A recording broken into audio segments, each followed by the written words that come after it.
Welcome. I'm not seeing me on the thing. Says that you're live on Insta. Let me just double check real quick. Sorry for the technical difficulties. Just double checking. Trying some new stuff. We always stupid phone. Always trying to be innovative and bring the new stuff to you guys over here at Habari Entertainment. Wealth for Generations. Am I live?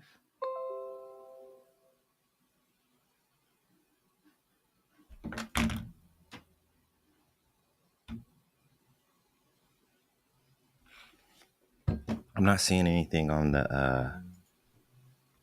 darn it. What the heck? Okay, there it goes. That was weird. Is it my phone then? Possibly your phone. It says on here that you're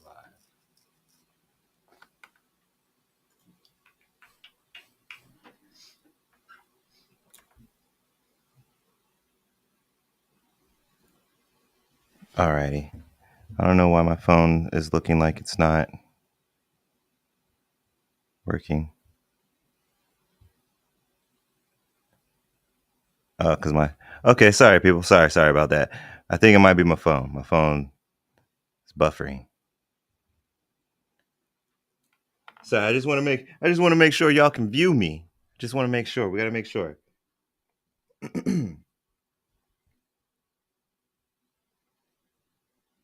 Okay, yeah. So I don't know why, but my iPhone wasn't doing what I wanted it to do. It wasn't showing me what I wanted to see. Sorry, I just want to make one more quick check. Sorry. Bear with me. I'm new here with this with what we're doing right now. Okay. So, alrighty.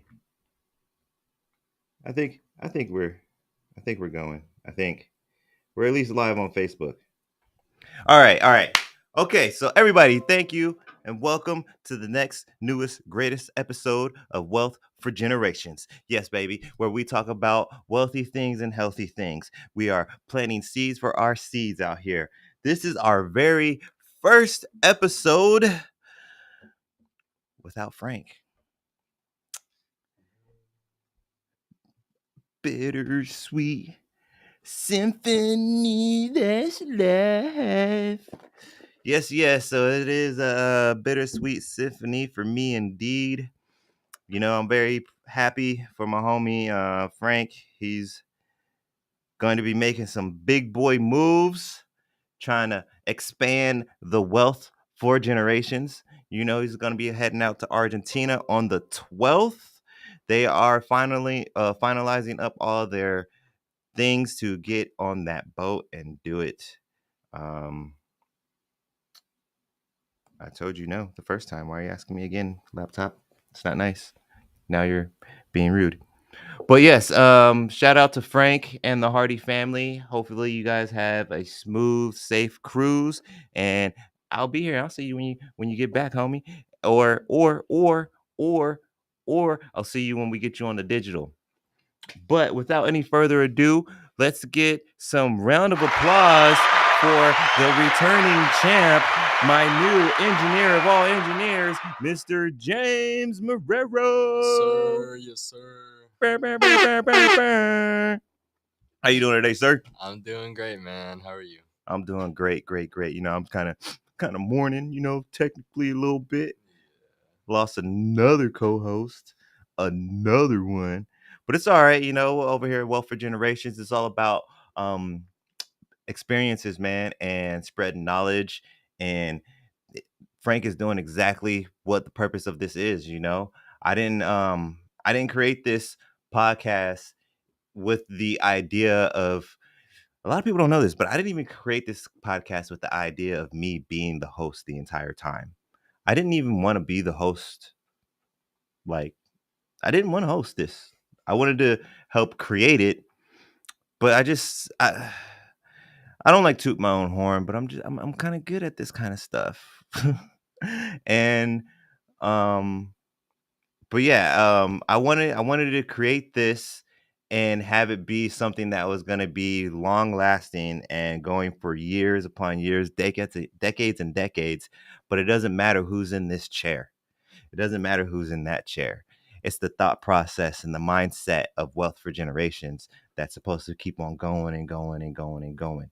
So, like I said, it's a bittersweet symphony right now because Frank is doing exactly what I planned for this podcast. He came in, he held it down as my co host, he gained some information, shared some information, and now he did his due diligence and he's off on a new journey, making new experiences and spreading more knowledge and more wealth for the next generation.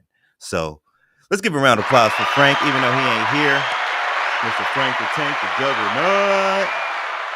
But anyways, without any further ado, I am your host, Mr. Elijah Lee, and let's get into this podcast. We got our first segment of the show, which is one of my favorites. It is sponsored by some females that are some of my favorites. The Elevated Souls Women. That is Jessica Marrero and Christina Rose of Elevated Souls. They say that we are here to elevate your soul with all kind of sea moss and fresh pressed juice and jewels wrapped in copper and all that cool jazz. You can reach them at 480-269-2649, or you can follow them on the IG, which is highly recommended. You can find them at ELIVE, the number 8D underscore SOULS. So let's see what the ladies have for us today. We got welcome to the Health is Wealth segment, managing that rush hour stress like a pro.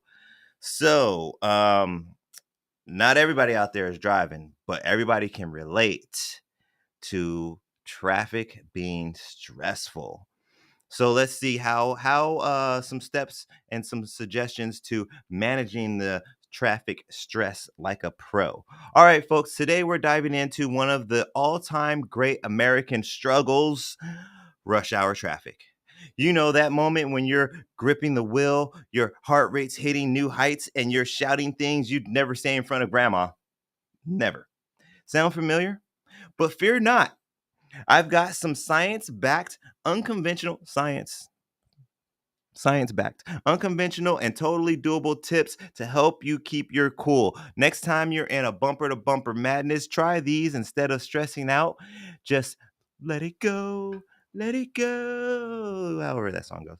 By the way, I do not own any rights to any of the snippets of songs I may blurt, the movie quotes, any of that jazz. I don't own any of that. Just so you know. So don't come after me, copyright people. I don't own nothing. Put that on record.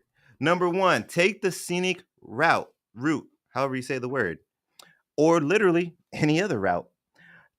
Tip number one, change it up. Every day doesn't have to be highway Groundhog Day. Try a different road, hit the service streets, or go wild and catch the not Valley Metro. Sorry. Not unless you're like 5 minutes away. Please don't step on Valley Metro. You're probably just gonna end up more mad. Unless you got like a good 3 hours to waste. But anyways, yes, you can even try the bus one day. Sure, it might not be faster, but fresh scenery does wonders for your mood. Plus, who knows? You might even discover a shortcut and become the undisputed commute king or queen. Number two, get the right vibes in your ears. And this one, I definitely highly encourage getting the right vibes in your ears. Look, pump up the jam. Pump up the jam. It's great for the gym, but if you're stuck in traffic, maybe ease up on the hype. Think jazz, classical, or whatever chill tunes that don't make you want to throw elbows. Um, like the kids like to listen to nowadays, and it's very popular. Throw on a little lo-fi. That's nice and chilly, just like our weather at the moment. But science even backs this up. Chill music literally, literally, literally lowers your blood pressure. So no more punching the steering wheel to Eye of the Tiger. Save that energy for the treadmill, buddy. Number three, audiobooks for the win. Instead of replaying last week's meeting where Steve totally stole your idea, distract yourself with an audiobook. Fiction, self help, whatever you're into, it's just a great way to pass the time. And hey, you'll arrive at work feeling smarter and refreshed instead of tensed and annoyed. Number four, four, four, no R. Arrive fashionably early. I don't know if that is personally, unfortunately, being early. Oh, I hear. Oh, is that's on the Instagram? Uh, they can probably hear that too. Might want to. Why? What's going on? I hear it, but Are they saying they can't hear anything yeah, on Instagram? yeah. Oh, that's weird. I'll leave the tab and then turn on this audio. I guess Huh, I don't know. it's on here. Sorry for all my Instagram people. We're trying something new today. We're not doing the behind the scenes. I've got you guys locked in to the restream. So you're getting the live way. But I apologize if there's audio issues. We're new. We're new. We'll definitely get that figured out for the future. But in the meantime, you can still rock with me. Put it on put the caption on. Actually, I don't know if the caption is gonna work because if the thing can't hear me, then it probably can't produce the caption. But anyways, you could just watch me. I'm kind of handsome. Sorta. Sorta. But anyways, arrive fashionably late. Number four. Give yourself a little buffer to get to work.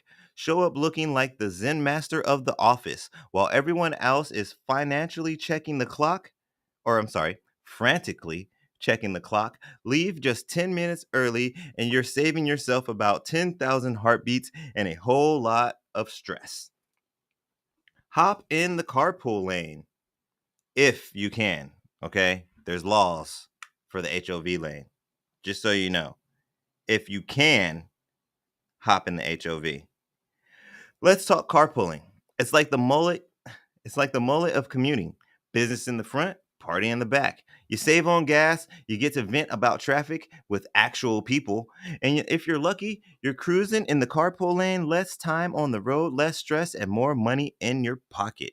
Sounds like a plan to me. Slap. Number six, avoid rush hour altogether. If you can swing it, if your job's flexible, think about starting earlier or later. Like for instance, my part-time job, Crescent Crown Distribution. Shout out to Crescent Crown Distribution. You guys be hooking it up lately. Shout out. But yeah, we have to be on location at 6 a.m. HOV restrictions don't even start until 6 a.m. So what that means is I can use the HOV anytime I want doing an AM Crescent Crown shift because the HOV doesn't. It's from 6 to 3 and no, it's 6 to 9, 3 to 7. Yeah, there we go. 6 to 9, 3 to 7, something like that. So yeah, but unfortunately, man, we get done at like 2:30. I hit that rush hour on the way home. But yeah, um, yeah, that stuff. Hold on. I got volume on Instagram now.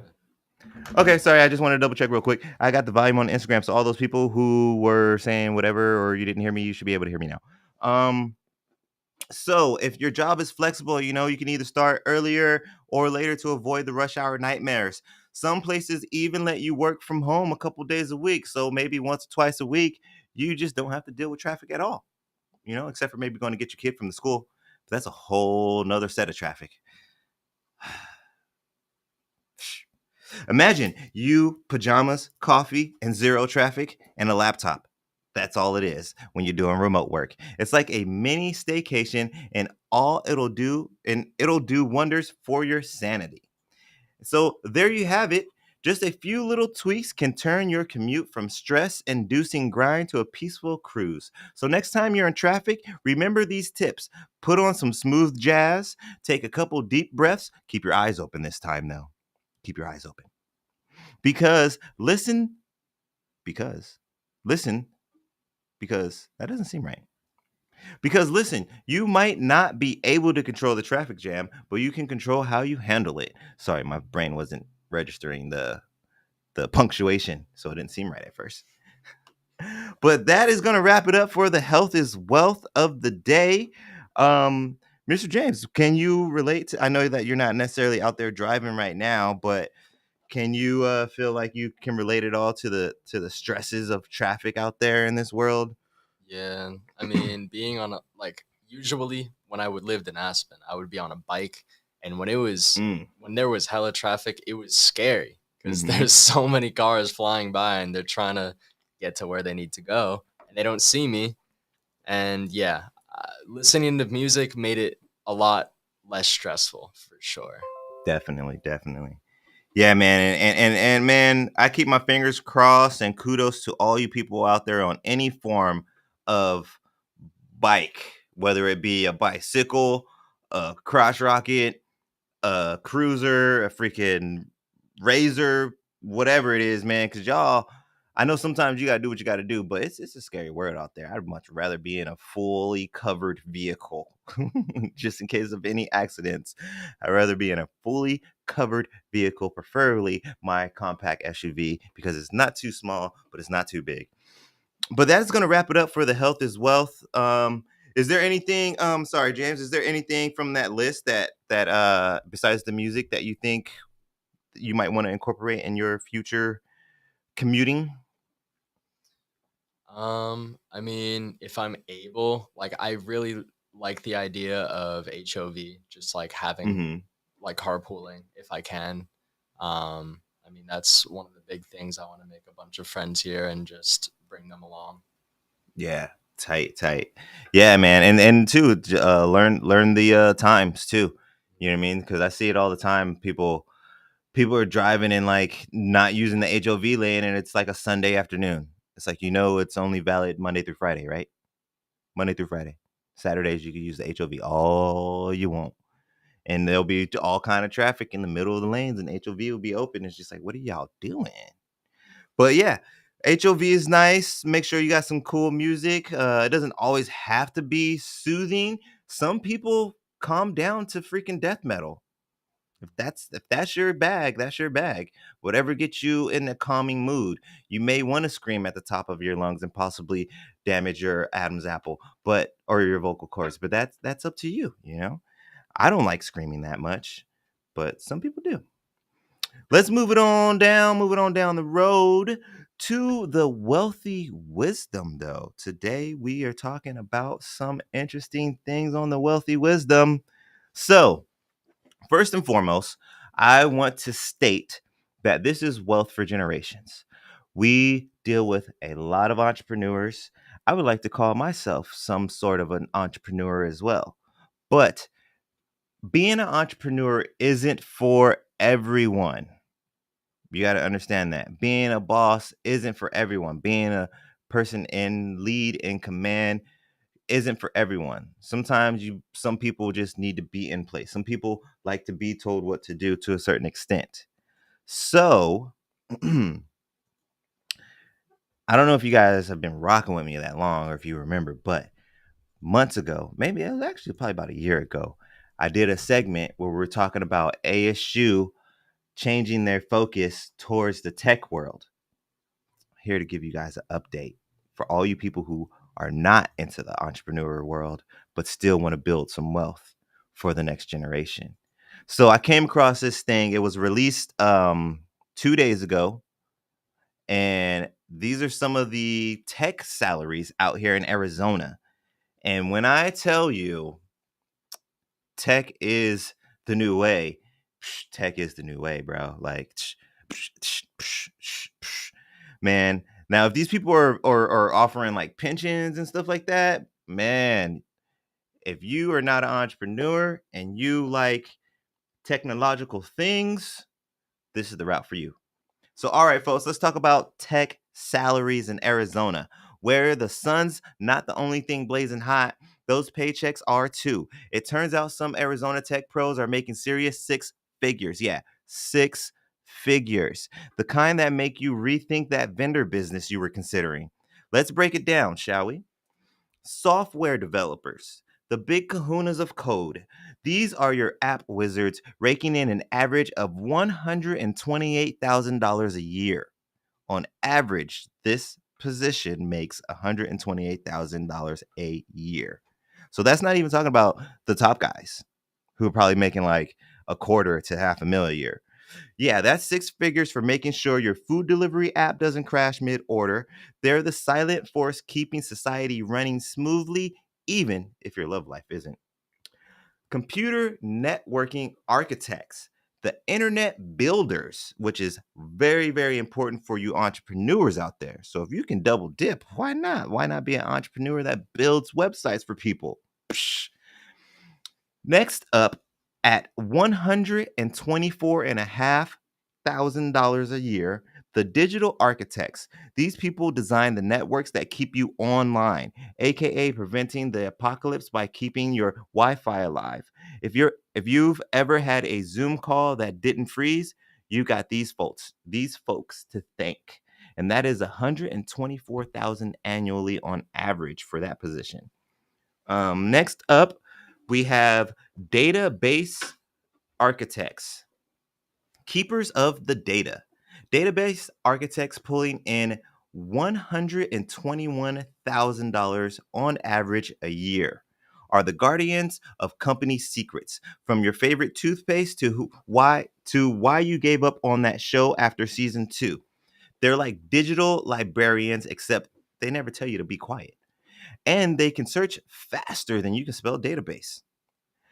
Number 4, information security analysts, the digital bodyguards, raking in on average annually $112,000 a year. These are your digital bodyguards, the ones making sure your bank account doesn't throw you a surprise. They're like bouncers of the internet, minus the tell you right now, you ain't getting in with them shoes on. So there's no dress code, but they're there to help you out. So, minus the leather jacket and the black sunglasses, they're way more savvy with encryption keys. Number 5, we have database administrators, the the Data Marie condos. Marie is a renowned tidying expert, helping people around the world to transform their cluttered business spaces into serenity and inspiration. I just wanted to throw that in there because I had no idea who Marie Kondo's was. Do you? Apparently, she's 40. She was born in October, so her birthday passed not so long ago. 84, baby. Whoop, whoop. Anyway, somebody else's birthday is coming up pretty soon, too, just so you know. Database administrators, rounding out the top 5 at $104,000 on average annually. Database administrators keep things organized. They're the ones keeping all the data in line and making sure the servers spark joy instead of a crash. Excuse me. So there you have it, folks. Like I said, I'm trying to help you guys out across the board. It's not just about being a business owner, because every single person out there isn't built to be a business owner. Sometimes you just got to be in business. So if your route is the W-2 route, or not even necessarily W-2 route, because you could still technically you could still do all these jobs. What's going on, laptop? Why? Come on, man. Technically, you could do all these jobs most likely on the side. I was trying to double check that claim, but I think Lappy might be due for a cleanup because come on, buddy, come on. You got software developers, somebody to build your website. Yeah, you could do that on the side as an independent entrepreneur, or you could do that for a business. That's raking in almost $130,000 a year. We got computer network architects. That's $124,000 a year. These are the people that design the networks that keep you online. So I'm not sure if that one can really be uh, freelance so much. But the database architects, that can be freelance. You could be a analyst, a data analyst, being that you look over the company's data and let them know where their money is or where they could be better spending it, or the demographics of the people that are buying their stuff, where if it's more women buying it or more women, all that cool jazz that these CEOs and presidents and general managers want to know, because they want to know those numbers and know how to move accordingly. Information security analyst, that's another one that you could also do on the side if you really wanted to. That's bringing in $112,000 a year. The database architects is 121,000 $121,000 a year. Then we got database administrators, 104,000. So all these are over. You're going to average probably about over $105,000 a year. And just to let you know, ASU's got your back for all this, all that jazz. So there's a lot going on in Arizona. We got a lot of these big tech companies breaking ground out on our desert. Is there's a, they're finally expanding. We're not building up anymore. We're finally building out, which is good. And the jobs are going to be there, man. Even if you don't want to be on that kind of level, we have these tech companies that need to employ these people that are at the top five, but the people that are going to be running the buildings in the warehouse that are within that top five are going to be overseeing these buildings that are going to be looking for, I don't know, 250,000 employees, stuff like that. So go ahead and if you're tech savvy, start looking at ASU. And actually, it don't even have to be ASU, man. If you can find some places a little bit more affordable and doing the same programs, why not go that route? You just got to get your foot in the door sometimes. That's what it's about. But that's going to wrap it up for the first part of the wealthy wisdom today.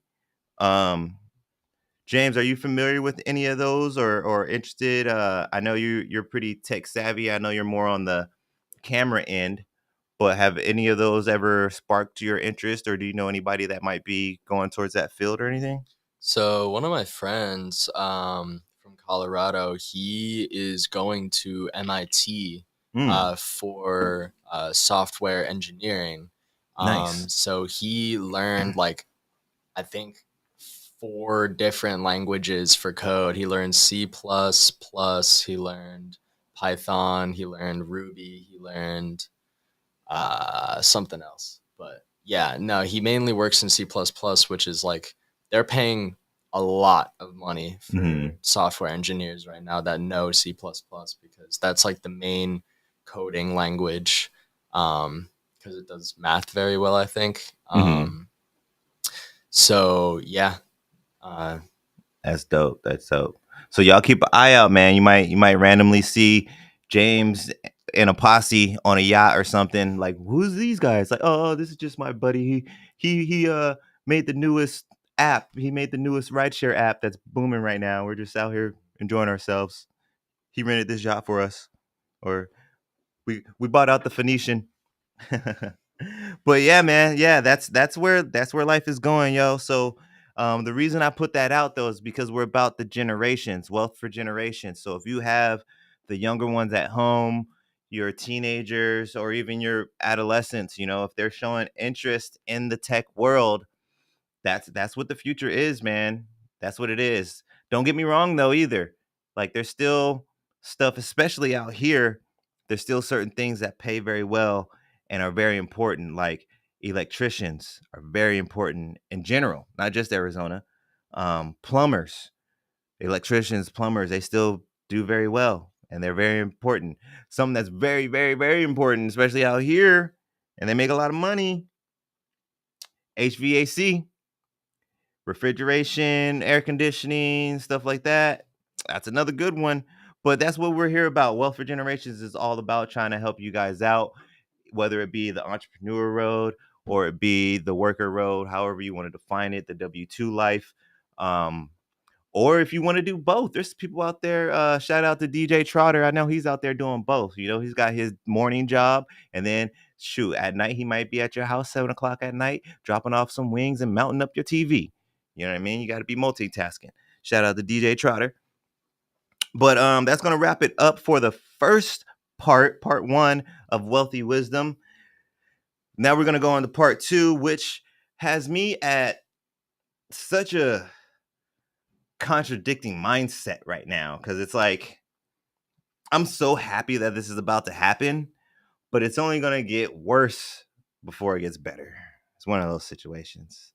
But I have some great news for all you people who have been driving for like over, I don't know, driving out here for over like 5-10 years. You're gonna love this. You're gonna love it. You're gonna love it. Watch. Trust me. Phoenix's Grand Avenue is finally getting a $146 million makeover. And frankly, this intersection needs it. Picture this: six roads converging in some kind of chaotic urban circus. We've got cars, pedestrians, and trains all in a dance that says, "Who will survive today?" It's more of an endurance test than a commute.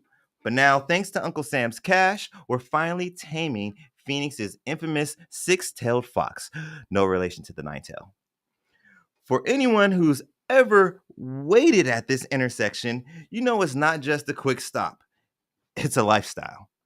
A train rolls in, halts traffic, and takes its sweet time, giving everyone a front row seat to contemplate the meaning of life. Because it's going to pull in and then reverse, change tracks, toot the horn, and then 2 hours later, you're on your way.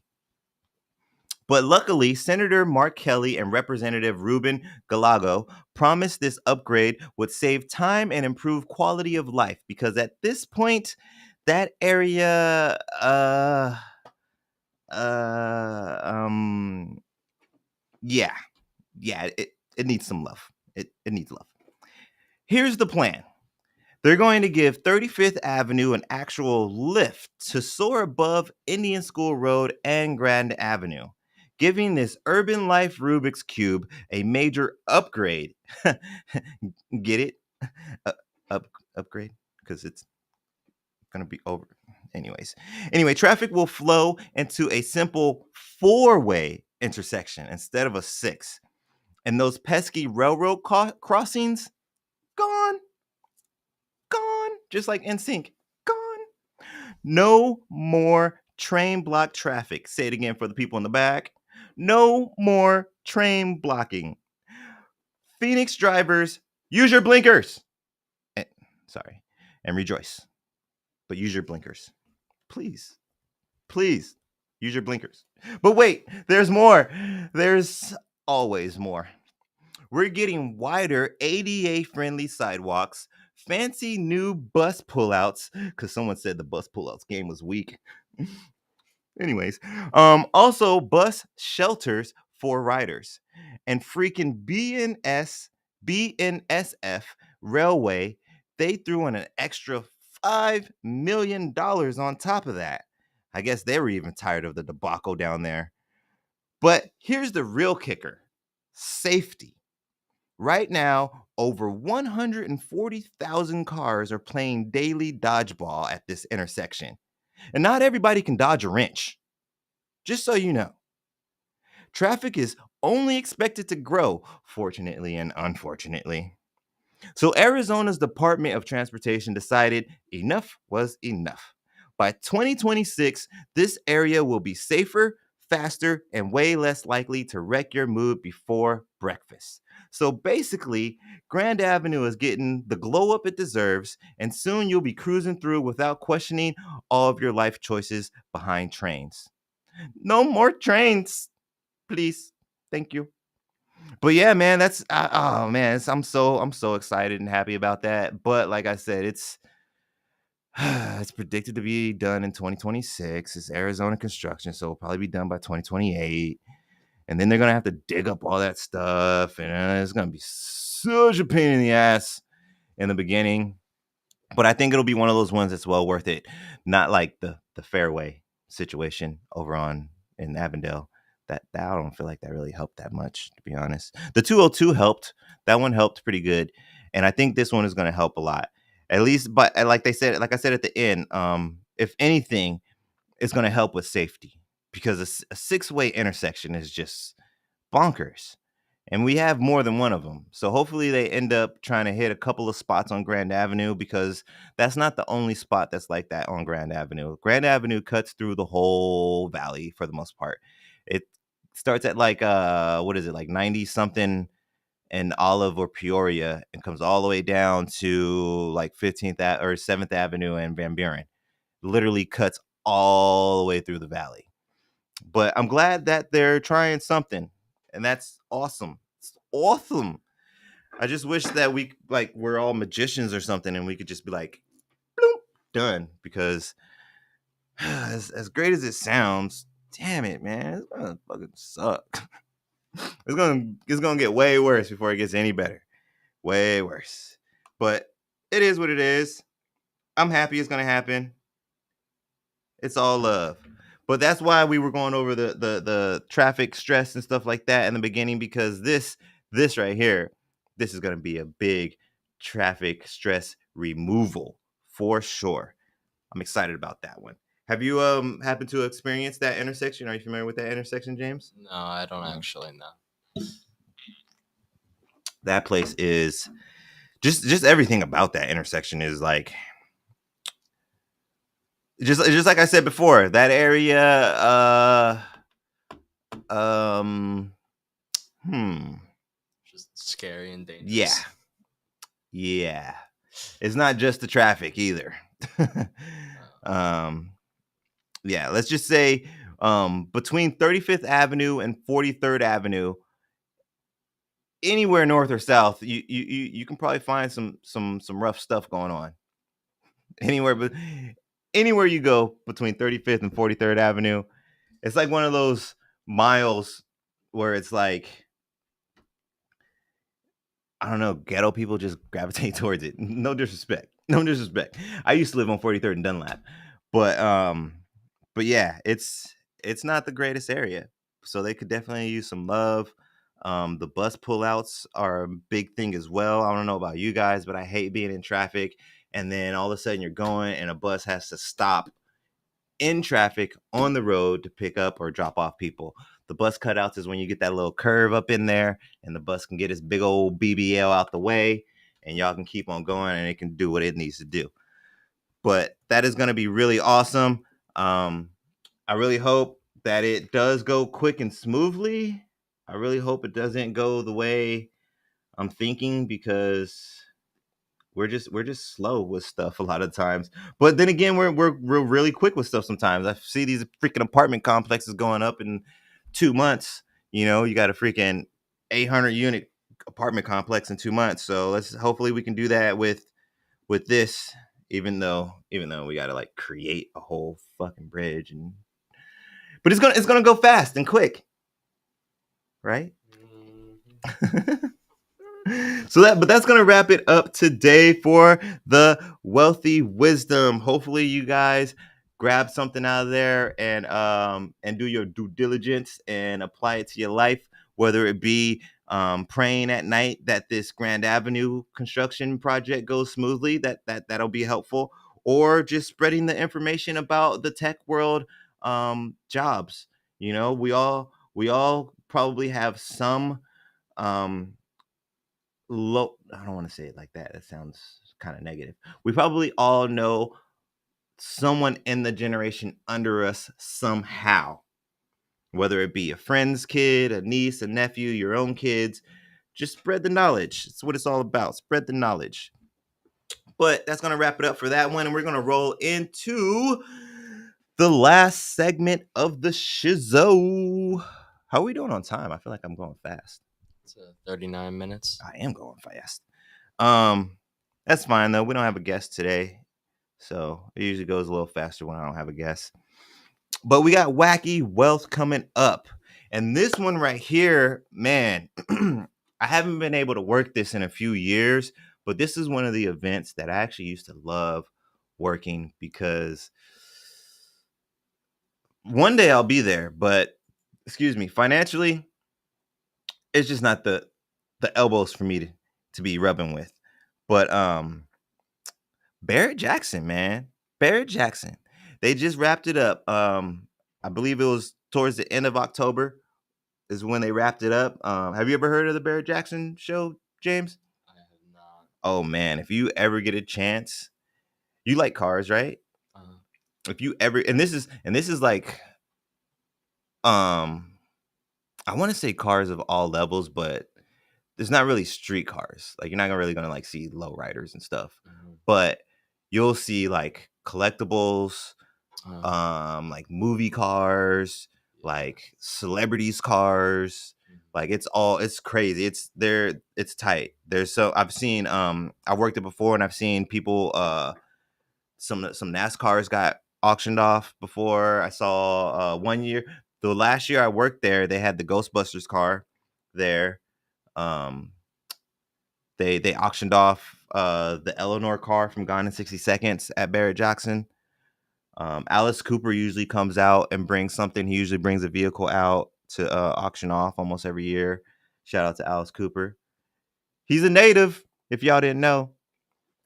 All right, but let's get into the wacky wealth. Barrett Jackson, man, this is the craziest. It's like a car show auction with concerts and food and the wealthiest of the wealthiest out here. So if you get a chance to experience this, please, please just go do it. If not for you, do it for me because I haven't been able to do it yet. Not on the guest end. I've worked a couple of times and seen some cars and stuff like that, but I haven't been able to attend on the guest end, and I would love to. But all right, speed junkies and classic car lovers, let's talk Barrett Jackson Scottsdale, where horsepower meets Hollywood flair. Imagine your usual yard sale, but instead of grandpa's recliner, it's a 794 collectible cars and 56.6 million in sales. Yeah, they didn't come to play. First off, rock legend Sammy Hagar, who I want to say AC, is it ACDC? I want to come correct. I want to say ACDC, but I feel like I'm wrong. I feel like that's the dude in the schoolboy outfit, I believe, that does the kick. Mhm. Sammy Hager, right? Am I wrong? I might be wrong. Am I right? Let's see. Sammy Hager, vocals, guitar, um, known as the Red Rocker. Yeah, but what's his group though? Early 70s.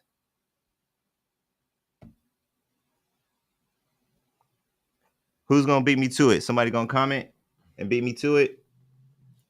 Sammy Hagar is an American singer, songwriter. Uh, bu- bu- bu- bu- bu- Van Halen, that's what I was wrong. It was not AC/DC, sorry. But Van Halen is still just as iconic, though. I knew it was some iconic rock band. Sammy Hager, y'all. Sammy Hager, a member of Van Halen. He was the lead vocalist of Van Halen from 85 to 96 and '03 to '05. So this guy, Sammy, showed up to the Barrett Jackson this year. The Red Rocker himself rolled in like he was about to shred a guitar solo, dropped his 2015 Ferrari La Ferrari. That's quite vain of you, Ferrari. Just saying. How you gonna name your car after yourself? Ferrari You the named Ferrari. the car Ferrari, the Ferrari. But anyways, for a light $4.65 million, then strutted off like it was no big deal. Yeah, so basically, sorry if you didn't catch it between my haggling Ferrari. Sammy Hagar showed up and auctioned off his 2015 Ferrari, and it went for $4.675 million. That's a lot of money. And then he strutted off like it was no big deal. Meanwhile, some lucky bidder is now the proud owner of Sammy's speed machine, probably wondering if it comes with free backstage passes. Is Van Halen even touring still? I mean, those no disrespect, but ain't y'all old? But anyways, oops, went too far down. And they weren't just selling cars, they had over 400 pieces of automobilia. That's vintage gas pumps, neon signs, the stuff that makes a man cave from basic to whoa. One Texaco pump even went for mm, this one. I had to, when I was at home, I actually stood up, walked in a circle, and sat back down because it's a Texaco pump. It's just a pump. It's not at the gas station. You can't pump gas into your vehicle with it. It's just memorabilia at this point. What do you think it sold for, James? 10.75 million. Oh no, not that crazy. That's pretty crazy, but not that crazy. It sold for $80,000. 80 and a half, actually. 80 and a half thousand dollars for a Texaco pump. You know the thing when you drive up to the gas station, the little thing you put your card into and then you pump, just one of those. And it's not going to give you more gas because it's not connected to the gas station anymore. It's just a collectible for 80,000.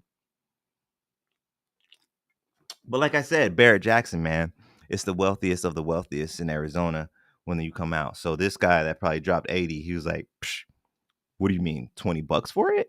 80,000. I just bought Sammy's car. I think I can afford the Texaco pump too, you know? But yeah, man, it's crazy. 80,000. Yes, folks, someone paid Tesla prices for a piece of history that dispenses nostalgia. Like I said, it doesn't even dispense gas anymore. It's just a collectible now.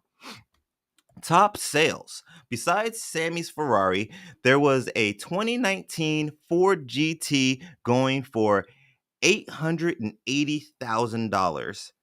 And then there was a 2022 Ferrari SF90 SF90 Straydale, just shy of $600,000. These cars are basically rolling works of art with more history than your high school textbook and more horsepower than a wild Mustang Stampede. At the Barrett Jackson experience, picture, excuse me, just like I said, it's awesome. It's an experience. Like it really is. Barrett Jackson experience is an experience. Picture live music, thrill rides, and William Shatner auctioning off his own Jaguar while Tony Orlando belts out Tie a Yellow Ribbon. I'm not sure who Tony Orlando is, but free concert? Well, concert included. This was an event with as much soul as steel, even featuring Medal of Honor recipient Gary Luttrell and a heartfelt salute to his services. The highlight, charity. They raised a whopping 1.25 million for good causes, distributed between places like Detroit's Children Fund and Samaritan's Purse Hurricane Relief. This part was like dope and crazy right here. So, shout out to Michelle Moise. Hopefully I said your last name right. I'm sorry if I did it. But she won a Mustang Dark Horse, which I don't even know what that is, but it's got to be a badass Mustang, some kind of tricked out Mustang. Hopefully it's better than a Shelby or a Boss. But she won a Mustang Dark Horse, and then she donated it back to Barrett Jackson and helped raise an additional $700,000 all in one night. Now that's legendary right there. That's dope. Shout out to Michelle. Shout out to Michelle. Well, but you know what? You ain't necessarily hear this from me, but you know what that tells me? Michelle's motherfucking balling. How you gonna be like, oh my god, I just won this brand new car that's worth hundreds of thousands of dollars. I'm gonna just donate it. I've got 6 cars already. I don't need another one. I only have a 5-car garage. What am I gonna do with 7 cars?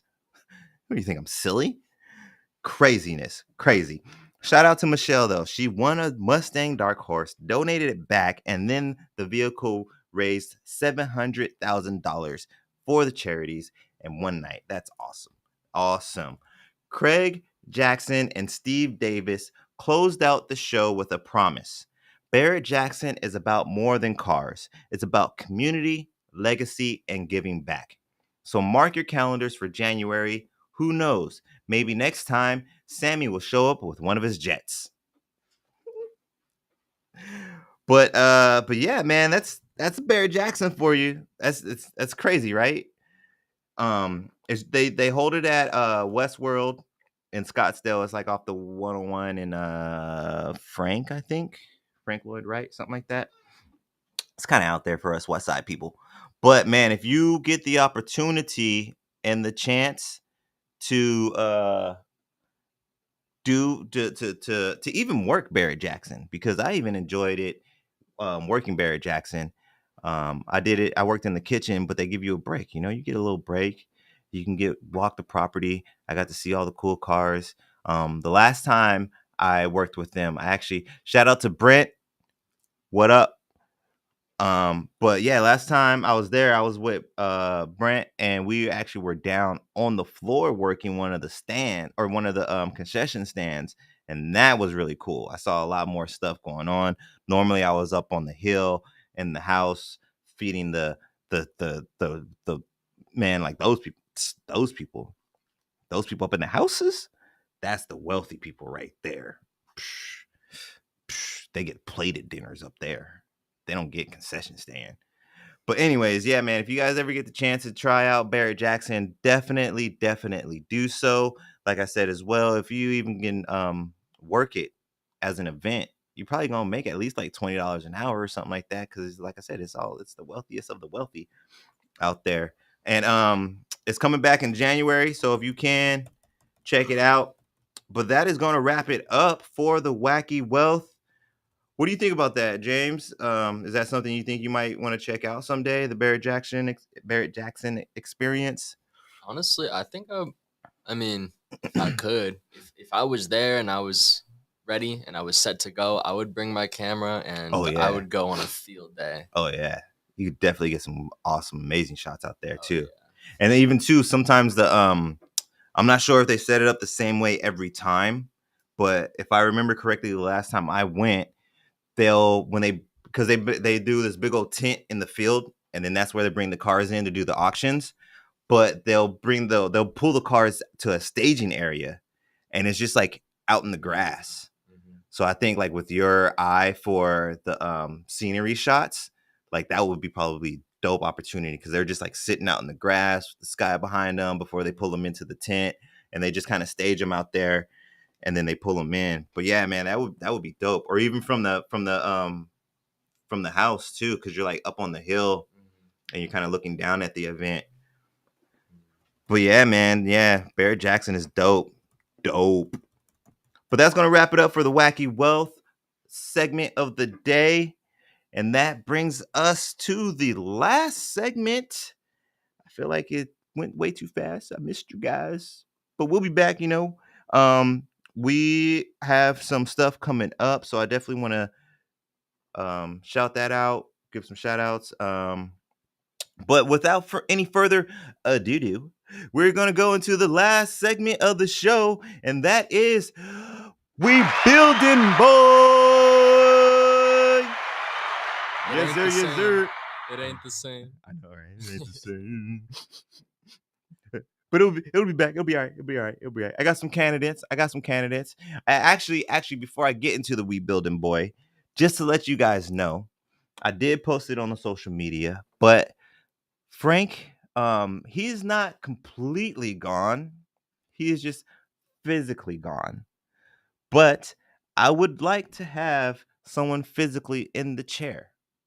Just like James said, it's just not the same. The We Build It. I gotta have. It's so nice to have that person on sync and just We Build It more. But so I think I'm gonna revert to what I did in the beginning. I want to do some auditions and do some test runs. I'm gonna set up some co-hosts on a rotating schedule, and then when I find the one that fits, I find the one that fits.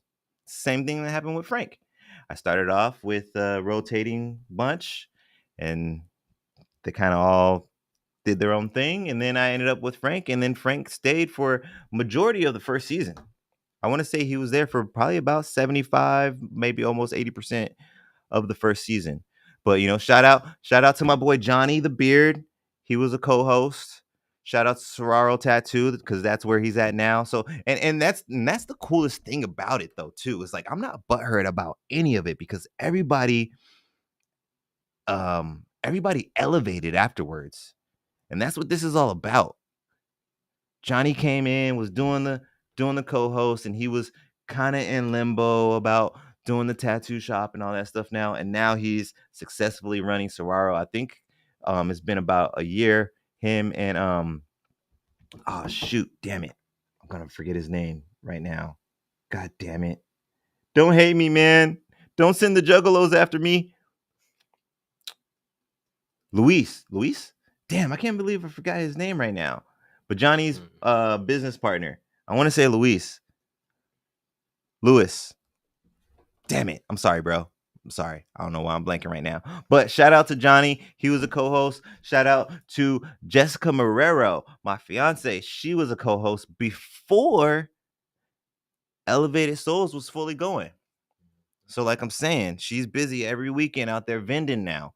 She was my co-host before the vending. So she left to elevate. She's doing something I don't want to say it's better than this. It's comparable. But no, it's better cuz she's doing what she loves.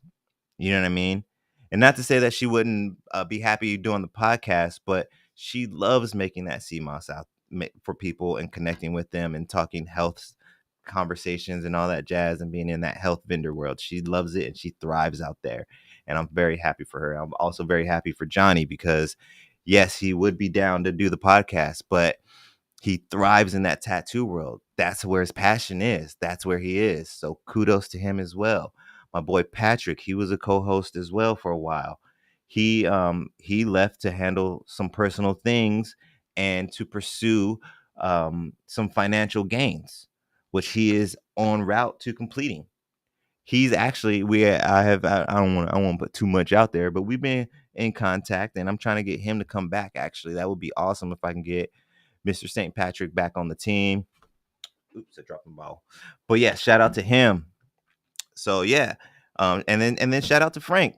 Frank is going on. He's elevating. He's going out to Argentina and becoming a full-on entrepreneur. He was juggling before here while he was here, juggling gigs, juggling entrepreneurship and stuff. But now with this Argentina move, he's going all in on entrepreneurship. So if I can continue to do that, then shoot, maybe I'll just sit here and be the host the whole time. I don't have to accomplish that other dream I had of creating the podcast and keeping the podcast going, even though I'm not here, because technically the podcast, in a sense, has already expanded beyond this and is Mhm. going to keep going through Elevated Souls and through Soraro Tattoo and through Argentina and through Tesla with Patrick.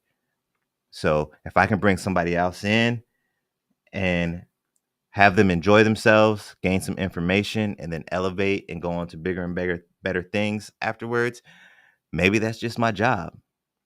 Maybe that's what it is. Because I've told people plenty of times before, I know that I am supposed to help. That is my job. That's what I'm here for. I just don't know exactly how. That's Maybe what it's we're here to this. find out. That is what we're here to find out. Every Yes. seed breaks out of their shell. Yes, that's true. Very true. And around here, we all about planting seeds. Mhm. Planting seeds. But without any further ado, I already announced it. Let's get into the last segment of the show. That's the We Building Boy segment. If you're not familiar with it, I usually give my special guest the floor to promote whatever they have going on, but we do not have a special guest at the moment. But you know what? Wealth for Generations got stuff going on. We got stuff going on. And actually, round of applause to Who I Am Foundation, all the sponsors, Jessica Marrero, Desert Land Kids, Wealth for Generations for having the successful barbecue that they had in October. Shout out to Sorrel Tattoo again for the invitation for the Halloween contest party. Shout out to Crescent Crown Distribution for supplying me and my lady with a wonderful night and a country concert. And some beverages that were very tasty. I tried something new that night. And then was there another one? No, it's this one. This is the other one. This is the other one. So this is the last one. If you guys have been rocking with me through October, there was about 3 things we were promoting, and we're kind of getting to the end here. And then we're gonna have a whole nother set. I hope you're ready. I hope you're ready. But this one's for all those parents out there. Youth Youth Entrepreneur Marketplace and Community Collective Fair that is going down November 17th, hosted by Kylie, aka the Virtuoso Educator. Wealth for Generations will be in the building covering the event, letting you guys know who's out there, where we're at, and what's going on. We are also sharing and sponsoring the event as well. But all you parents, I believe you still might have some time. Don't quote me on it, but go ahead and find the Youth Entrepreneurship Marketplace and Collective Fair. You can find it under Kylie Elizabeth, or you can find it under the Virtuoso Educator, or you can go back through some of my posts on my feed. You might be able to find the event there.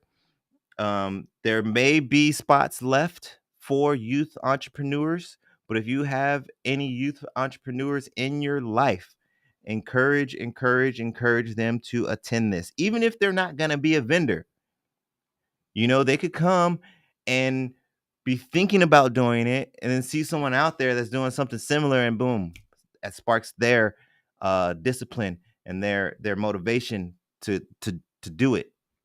you know Sometimes that's all you need. Is to, and not to put it out there in a negative way, but sometimes you need to go out there and be like, oh, this person's doing that, I could do that. I could do that better than them. Sometimes you need to experience that to get over that little hump of your own doubt. So even if they are not trying to be a vendor, please bring out the youth. Let me give me just one moment. I want to give you guys some better information on it real quick. Let me get the location for you guys, because this one this is kind of cool. Again, shout out to Kylie for organizing this. Where the heck? For organizing this event for the youth. It is going to be on November 17th. I do believe it is free admission to attend. Again, don't quote me. I'm kind of guessing. From 1 p.m. to 4 p.m. It is located at 1141 East Jefferson Street, Phoenix, Arizona 85304. And it is an event catering to youth entrepreneurs, families, community resources, and education. Saturday, November 17th, 2024. It is a Sunday. Just to let you know. Excuse me.